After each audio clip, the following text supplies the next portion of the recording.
नमस्कार बंधुरा आज के मैं देखाबो आबाडांगार धर्मराज पुजो देखेছেন बाबा গরুকে পার করা হয়েছে আর এদিকে তার সাথে পিছনে আসছে ভাড়াল খেলা একটা ঐতিহ্যবাহী পুজো এবং বহু দর্শনার্থী এখানে বাইরে থেকে আসে দূর দূরান্ত থেকে দর্শনার্থীদের ভিড় জমে এখানে এটা ভক্তদের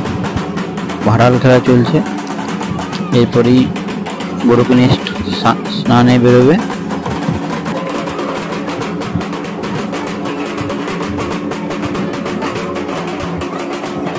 এই একটি দিন দুটি দিন ধর্মরাজ ঘর থেকে বেরোন এবং ওনাকে নিয়ে যা হয় ওনার আবির্ভাবে সেই পুকুরে গিয়ে স্নান করানো হয় এখান থেকে উনি আবির্ভাব হয়েছেন সেটা আমরা শুনে এসেছি আমার বাবারা দাদিরা এটাই বলে গেছেন এটাই আমরা শুনছি যে হ্যাঁ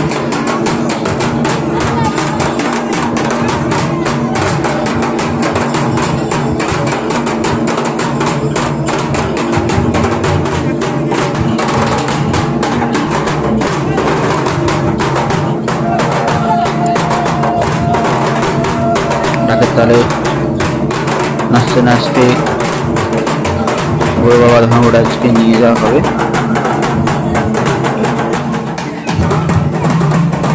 বুদ্ধ পূর্ণিমা এবং তারপরের দিন নীল পুজো এই দুদিন গরুকে নিয়ে যাওয়া হয়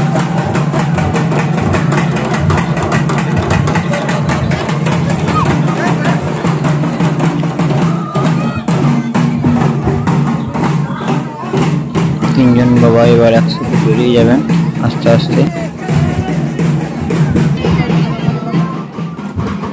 বাবা খুবই জাগ্রত একজন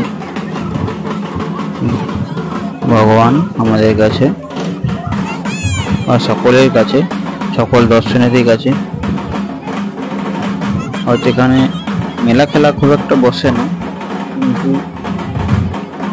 বিকালের দিকটাতে খাবার দোকানে প্রচন্ড ভিড় হয় সমস্ত রকম খাবার মিষ্টি জিলাপি ঘুগনি মোমো এসব নানা রকম কিছু হয় এখানে পাওয়া যায় আইসক্রিম এসব সেসবকে পরে দেখা যাবে এখন দেখুন বাবা কিভাবে নিয়ে যাওয়া হচ্ছে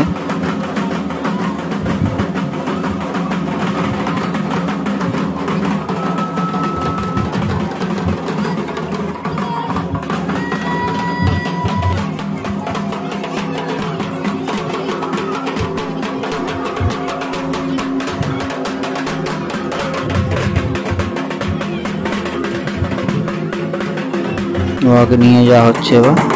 এই দেখুন এইভাবে চললো মাঠে ঢাক দর্শনার্থীরা সঙ্গে বাবা ধর্মরাজকে নিয়ে যাওয়া হচ্ছে এদিকে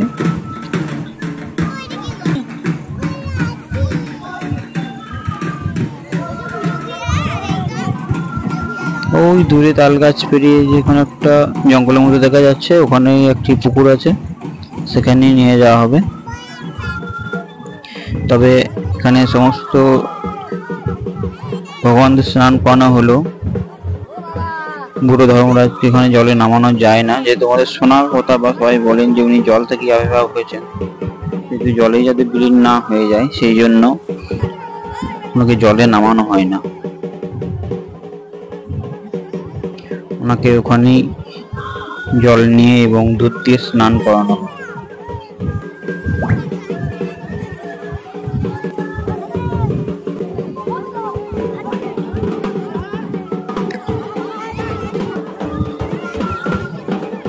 দেখতেই পাচ্ছেন স্নান করানো হচ্ছে এখন অন্যান্য ভগবানদের এবং সমস্ত ভক্তরা স্নান করছে এবং স্নান শেষে এখান থেকে যেমন বেরিয়ে এসেছিলেন ওখান থেকে সেইভাবে আবার ঘরে ফিরবেন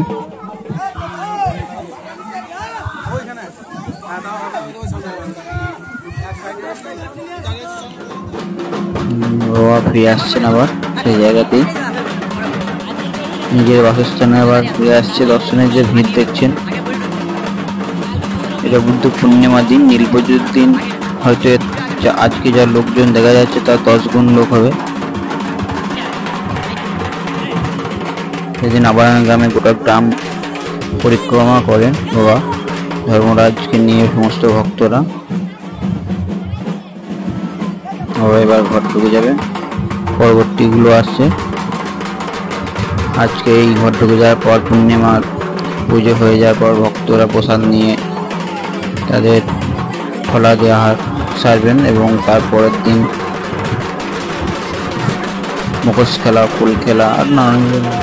কার্যকলাপের পর বিকালে ঠিক এভাবেই আবার আজকে নিয়ে গোটা গ্রাম ঘোরানো হবে।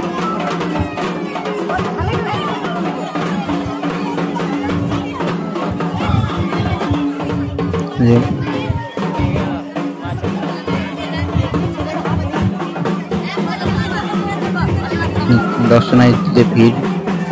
খুবই। এই মুখোশ খেলার একটা ছোট্ট অংশ আমাদের দেখাচ্ছি। এভাবে মুখোশ খেলাটা হয় হবে, যেটা 2.5 পাক ঘুরে ভক্তদের মাঝে।